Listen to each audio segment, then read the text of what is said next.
Hi, welcome into Men's Couch. My name is Sam, and I am joined by. Micah, Lucas. Olin.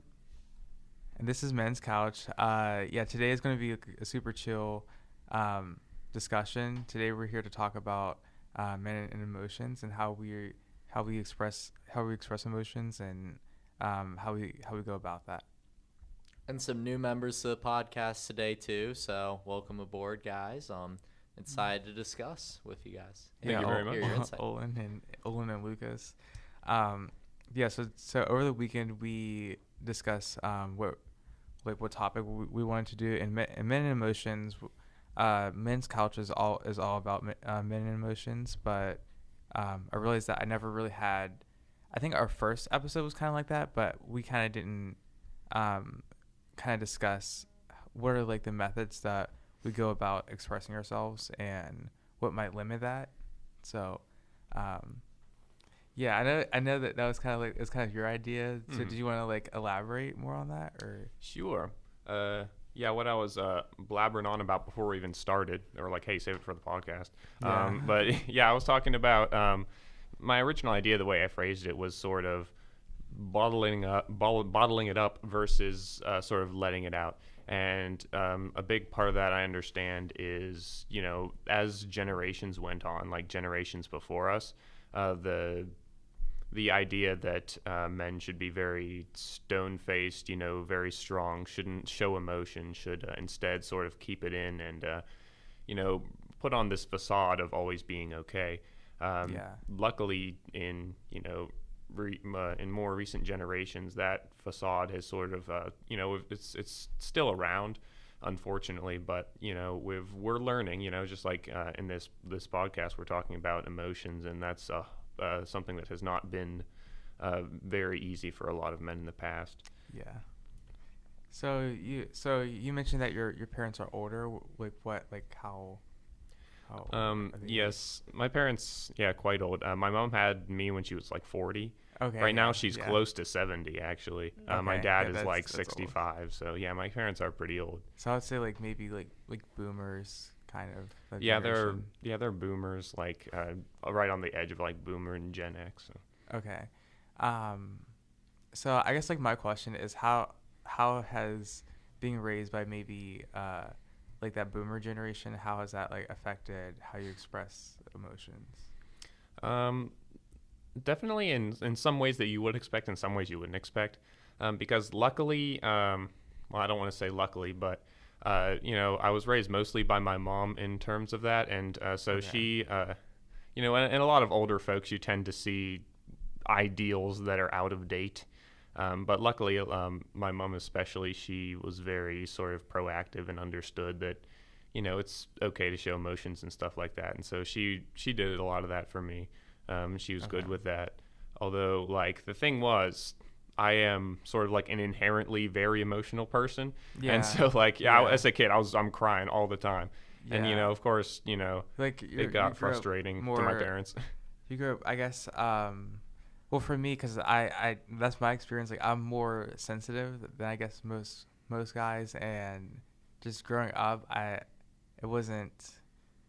I guess I would say it was kind of like stigmatized to be sensitive as a guy, but that's just how I normally am. I'm just on the Yeah. more sensitive side, even though sometimes I try to hide that, and I think this is a good topic because for me, I've always felt the need to like hide that because you're kind of like afraid of like that, like what people would say, kind of like that judgment. So, yeah. Oh yeah, most certainly. I mean, I talk about my parents. They were all right with it, but like my dad, he's a sort of a stone cold military man. Yeah. I can understand that. He's open minded. For someone his age, but like, I can tell that like he's still, he's barely expresses emotions himself. Yeah. And so they do their best to be with the times, but every now and then they let a suck it up slip out. Yeah, and it's interesting to understand that how we're socialized. My parents are Gen X, so they're kind of, I don't know. I think I guess I feel like now they kind of see the benefit of me expressing emotions because my major is psychology, so they're kind of now they see the benefit of psychology, but they like at first they weren't really I don't know, they weren't really like on it, so it took a while, but I think for me it's always I think for me right now is unlearning a lot of the things that I was like socialized to learn. So yeah. So growing up, emotions were kind of something we could talk about in the house. It just really wasn't something. It was really something that we didn't talk about in the house. Yeah. And it was kind of just like it was left unsaid. Oh yes, you're feeling emotions. Okay, good for you. Just Yeah. like it. Kind of growing up, we weren't always having those conversations that kind of people growing up should have to try and understand their emotions rather than just kind of letting them fester. Yeah. I think for me, the fact that I didn't feel comfortable expressing it, I think number one, I didn't really know how to, and I just, I did let it, like kind of like build up, and it just, I kept it to myself. So because I thought if I did that, then I'm protecting those around me because I'm embarrassed, and I don't want other people to be hurt. So that means I just like keep it in. So Yeah, I definitely understand what you mean on that part, because while I may not be able to like recall everything like in my youth and stuff, I was definitely raised in a way that sort of conditioned my mind to be like, don't just let it out all the time. You have to, keep a level head, and you have to, because that made it difficult for me to understand how to convey emotions as well, because still to this day I'm just like insanely embarrassed whenever I try to let it out, and so that's still something I'm working on.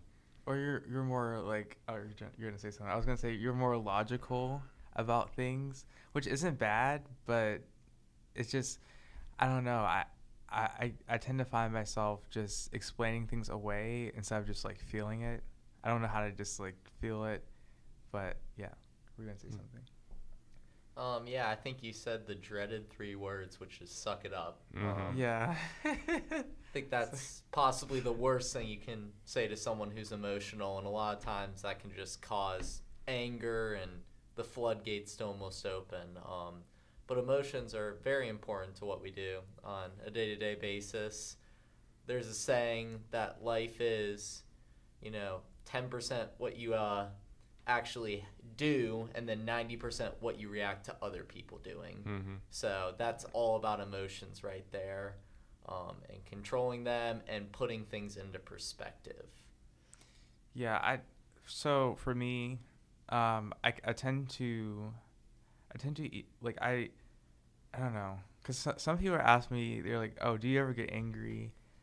And that question is weird because like I do, I guess, like because I'm always going about, I guess I'm the type of person that I'll just like go throughout my day and you won't know anything's wrong until like I crash or anything. So it's just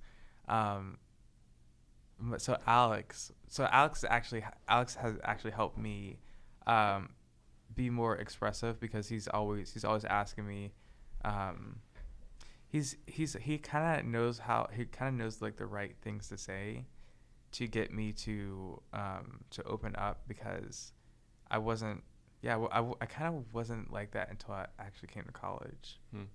Yeah. Interesting. Yeah. Yeah.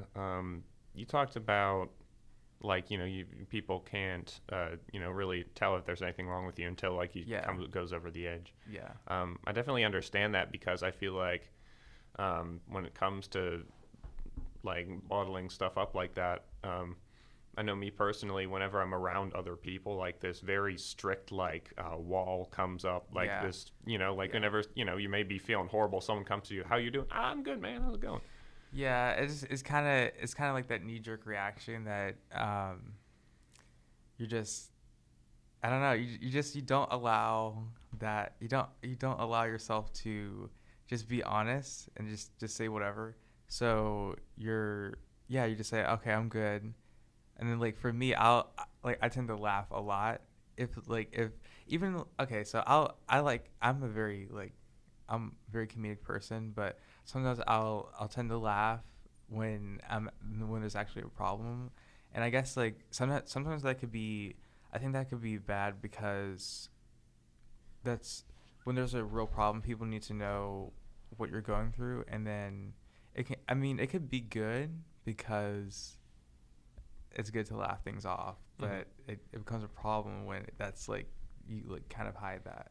Oh yeah. Yeah. I definitely understand the laughing bit. It's so easy to like, they tell you don't take yourself too seriously, and Yeah. that's good advice until you are laughing off all your problems instead of dealing with them. Yeah. So for me, I kind of I guess like before I did therapy, my life was basically oh, okay, they're not coming here. So before I did therapy, my life was my life was basically just I I was never like I guess vulnerable is the word. I was never I was never vulnerable, and I didn't really know how to yeah. So yeah, because I guess I was mostly like, afraid of that. So I never like attempted to do that. I understand what you mean. Like, I feel like I've kind of regressed. Like, little kid me was like, let it out whenever, get it done with. But, me now with those ideals, I kind of, that's kind of dilemma. Like, how much do you really want to,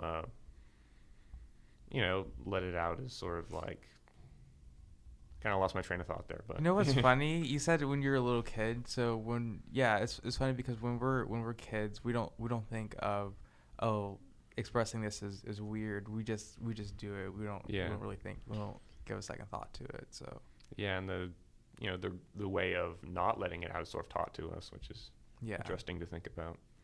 Well, I was going to say, even a part of growing up, you're taught to learn to deal with things, whether it be the government screwing you over with taxes, or like you learn to take part of growing up is, at least as society sees it, is learning to take all this crap that goes on around you and compartmentalize it and kind of ignore it and like don't discuss how you feel about it. And like you're not being a man, which is a phrase I hate to use, but like that's how society sees it. If you're complaining or even just talking about how something's not fair. tough it up. Yeah, exactly. Yeah, I now that you mention that, I kind of like I wouldn't say I grew up with that mindset, but it wasn't like expressing things wasn't necessarily encouraged because I don't know, it just I think it is that generation mindset where generations past they saw like the standards of what being a man is that you don't you kind of shield that part of yourself from people. And but I think deep down men are just uncomfortable with it, so maybe that's why they like kind of have that like kind of that shield, because they're like secretly uncomfortable. So yeah. Oh yeah. Yeah, and I think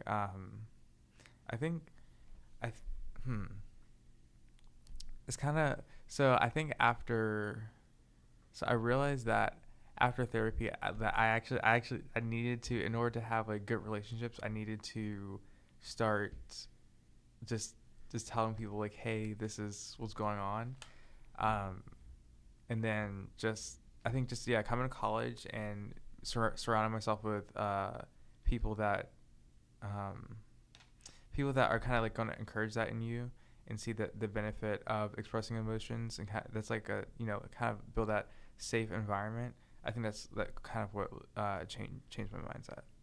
Yeah, I think it's like other people is really what brings that out in you. Yeah. Because I can, they're like, even when I was younger and I went to therapy, I still had trouble with that. Like even with my therapist, I would only sort of tell a certain level of things up to a certain point. Yeah. But like sort of only recently, because my partner right now is very sort of, understanding about that and doesn't expect, me to act all big and tough for them, which is really nice. And so I've been able to, express concern without worrying about, hey, is this, they're going to hate me now. Yeah. I think that's another thing is, so you said like when you express something you're like afraid of someone like kind of like their reaction. Yeah, that is the big thing. Like whenever Yeah.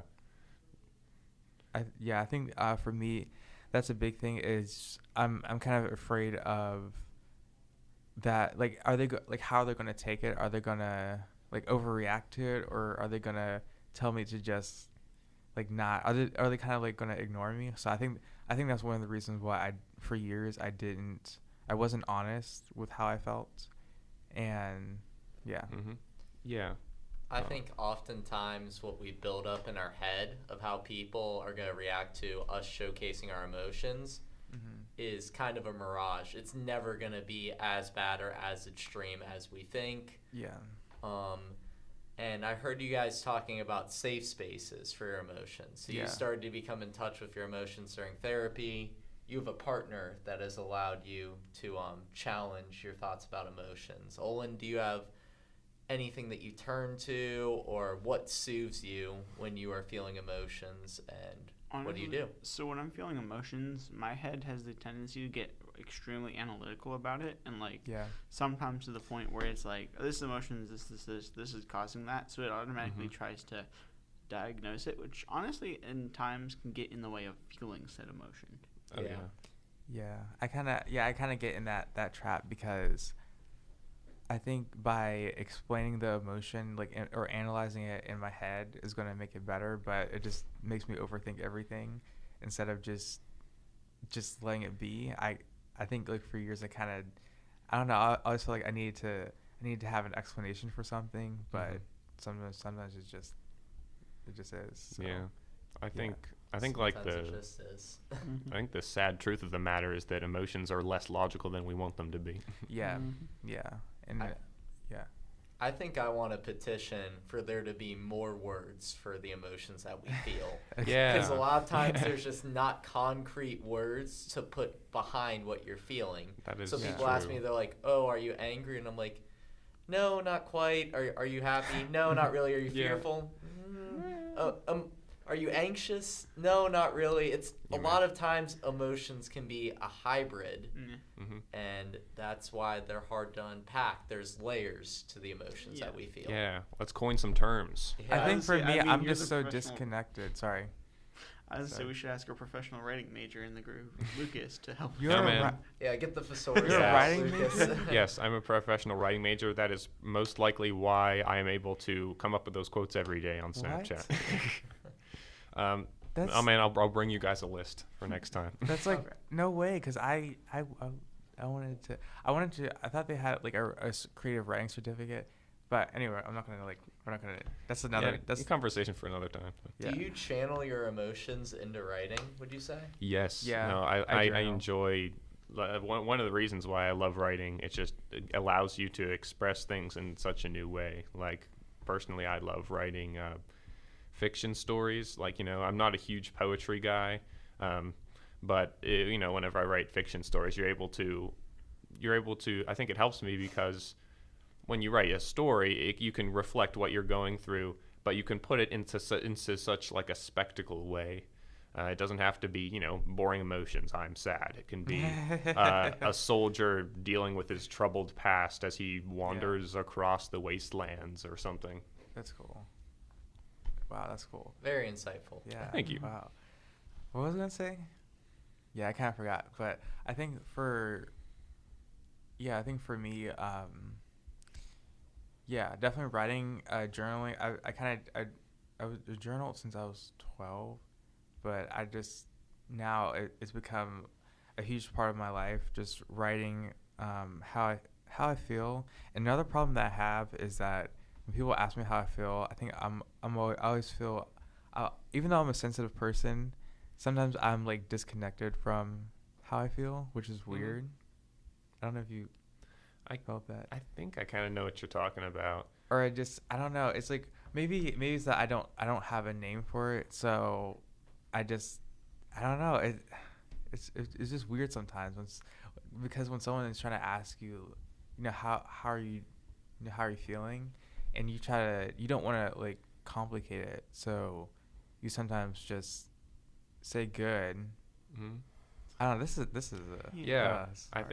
think you put it in the perfect way there. That's how emotions are sometimes. It's just weird Yeah. sometimes. That phrase. Yeah, it is. Yeah, I was gonna say even like sometimes the best thing you can do is for somebody with their emotions is to let them feel that, rather than trying to put it in the box of I'm anxious or I'm happy or whatever. Like Mm-hmm. Yeah. you can have bittersweet. There's so much gradation to it. By trying to put a label to it, even like in your own mind, you can sometimes limit the scope of what you can feel by only allowing yourself to feel within that box per se. Okay, so you said limit the scope of what you could feel. Mm-hmm. I for a while I didn't allow myself to feel, I guess, sad.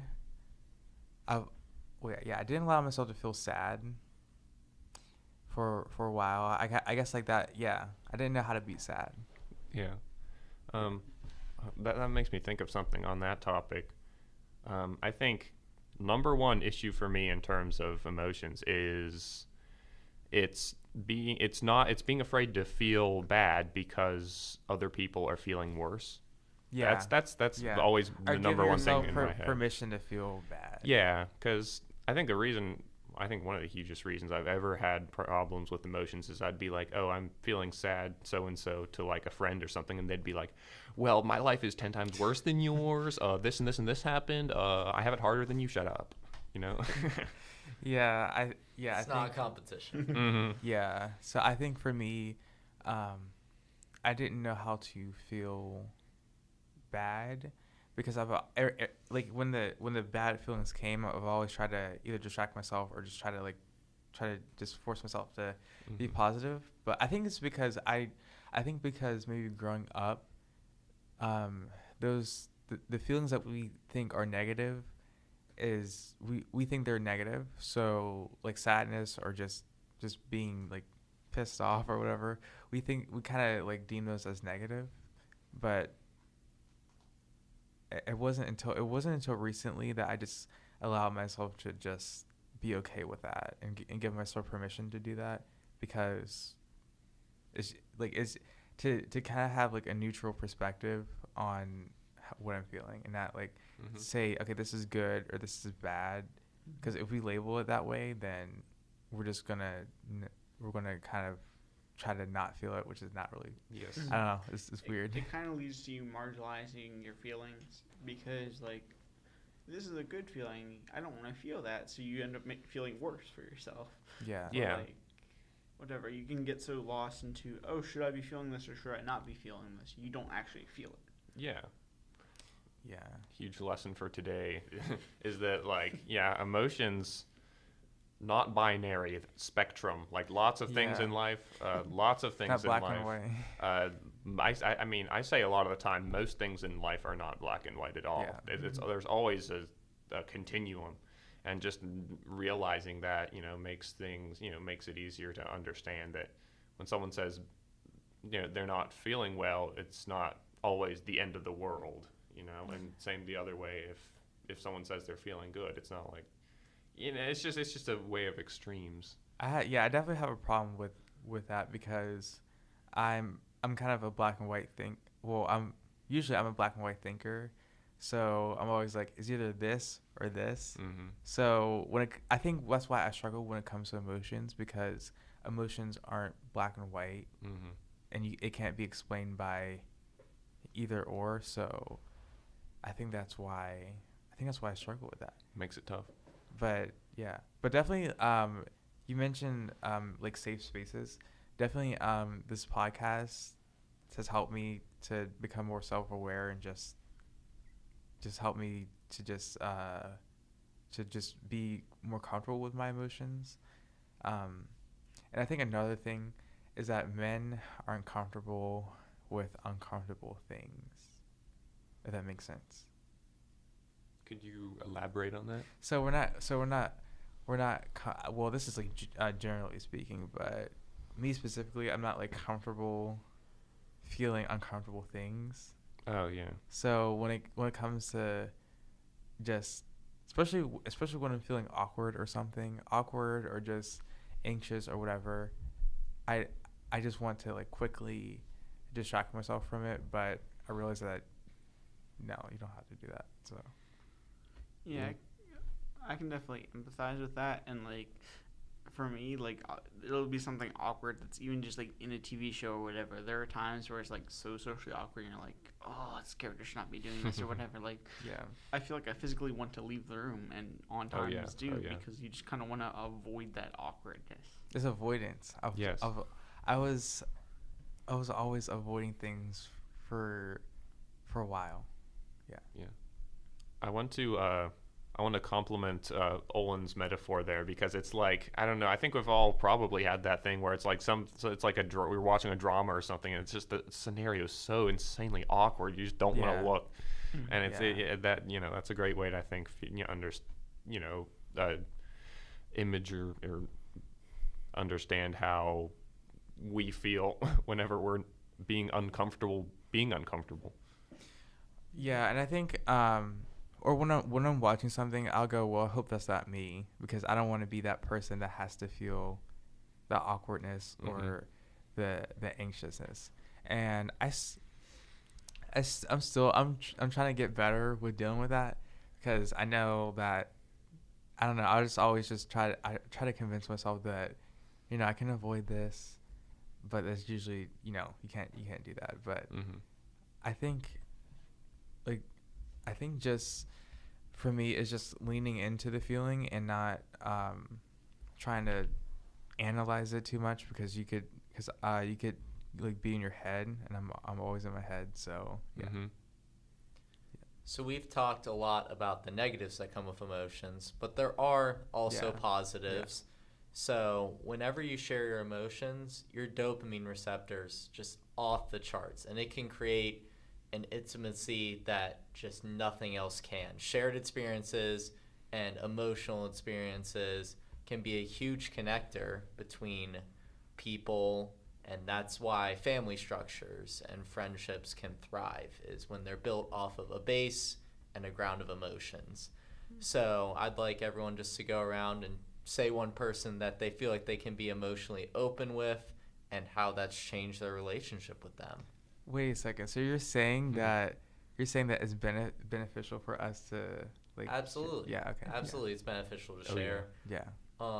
Even though it's very, very scary, Yeah. and you do have to know your situation, because it can lead to some awkwardness if that connection already hasn't been formed. Yeah.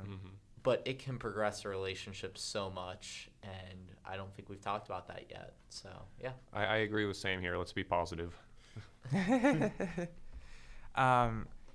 guess I kind of already said Alex, but you know Dimitri, right? Yep. Dimitri, he's definitely one of the people that I could be honest about things with without feeling judged or anything. And it's good to have that person or group of people that you can come to just share whatever it is, and to just experience that, and then have that person there, like, not fix it and just listen. Yeah. Not like have to fix it. So. Definitely. In terms of, you know, I was talking about my partner, and I think the reason that, like, completely my entire life, I've had very few people who I feel like I've been really able to share those, like, all my feelings with. And I don't feel like it's their fault. I feel like it's more my fault for not, you know, for being closed-minded and not feeling like doing that. But, you know, recently, like, my partner shares so much with me that it's sort of inspiring to me how much they're able to sort of share with me. And, you know, I've never been able to share that much with someone else. And so it was so... That inspires you to... It inspires me to share more as yeah. well. And I think that's a lesson whenever anyone's sharing with us, or they're being emotional. Watch your body language. Give them the time of day. This is big for them. And yeah, it's just be emotionally available, open yourself up, make eye contact, Yes. and make them feel as safe as possible. That way you can start to have two-sided relationships. Yeah. Yeah. Don't act bored or scared. Yep. Yeah. So you're going around sharing, right? Yeah, Okay. absolutely. Yeah. So I can probably point out to the whole friend group that I share with Micah and everyone down there, the Rotunda gang, so to speak. That whole group is definitely a safe place. But if I could point out one person in particular, and you all know her. She's been on here before, but Lauren has been a very good sounding Oh yeah, board. Lauren is like. We'll the have a best, yeah. conversation. Sometimes we'll need to say something hard or whatever, but we're not afraid to have those conversations because we have a mutual shared trust. Yep. Shout out to Lauren.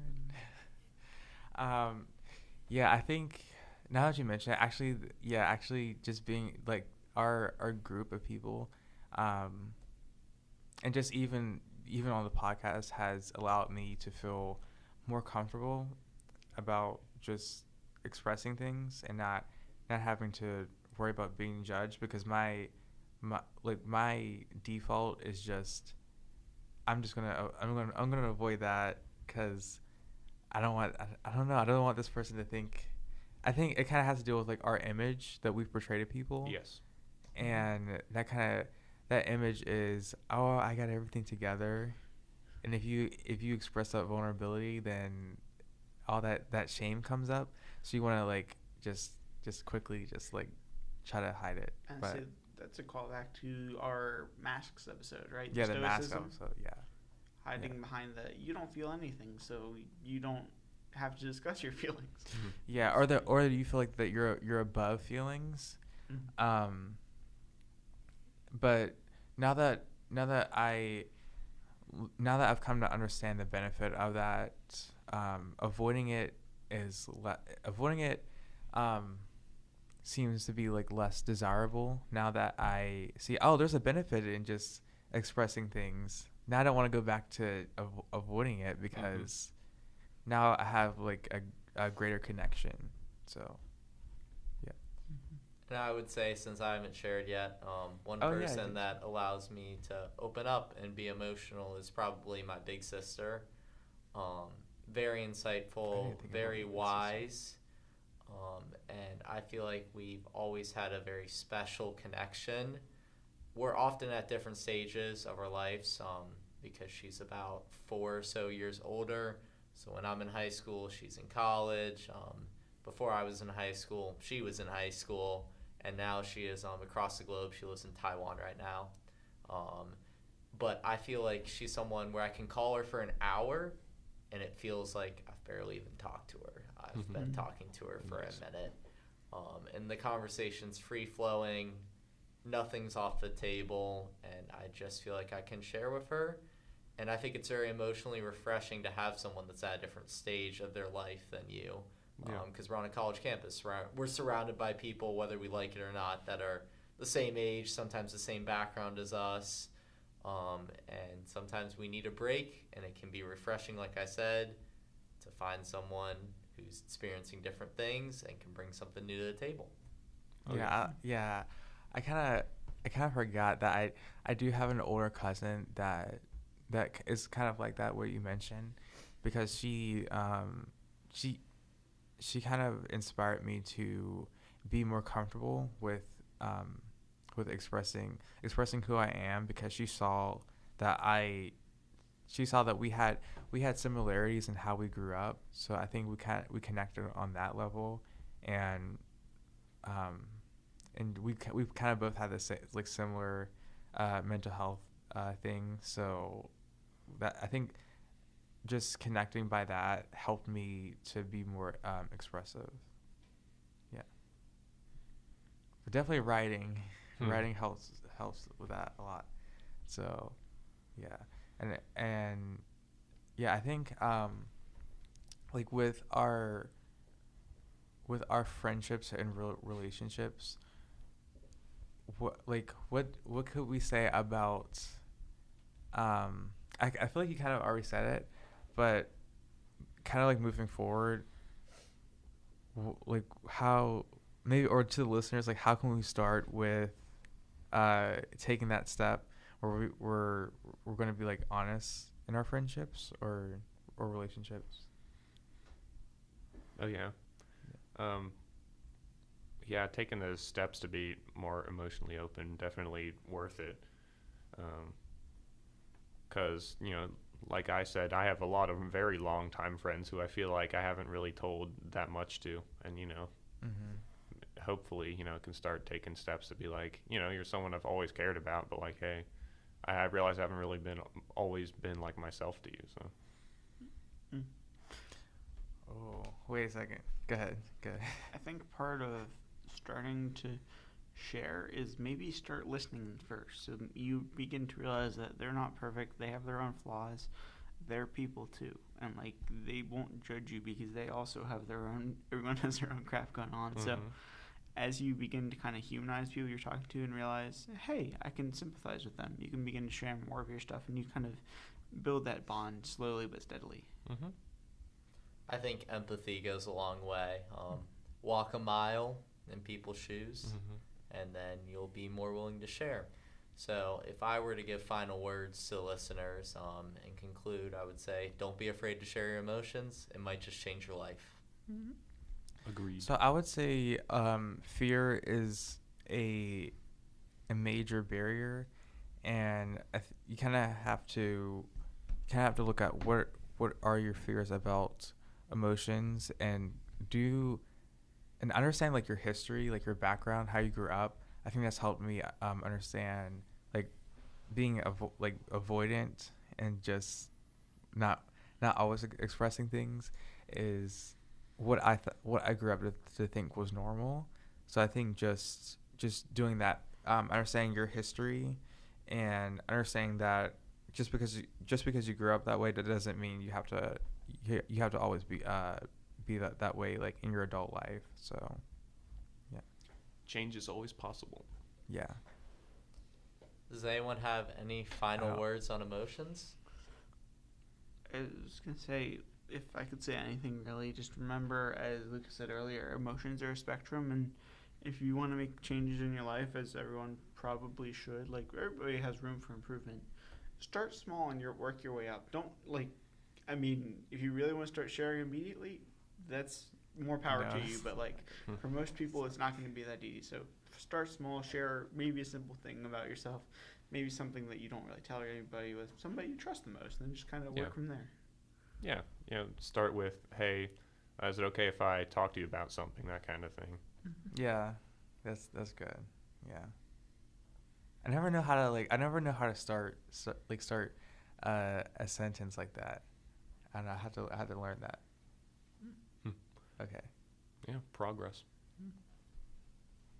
Okay, are we saying our final goodbyes? I think so. Right. Another great episode in the books. Most certainly. Really solid crew for today, and I think we talked about a lot that can be applied to everyday life. So thanks guys for joining me. Yep, thanks for Very listening. nice, thank you. All right, bye. Bye. Bye-bye.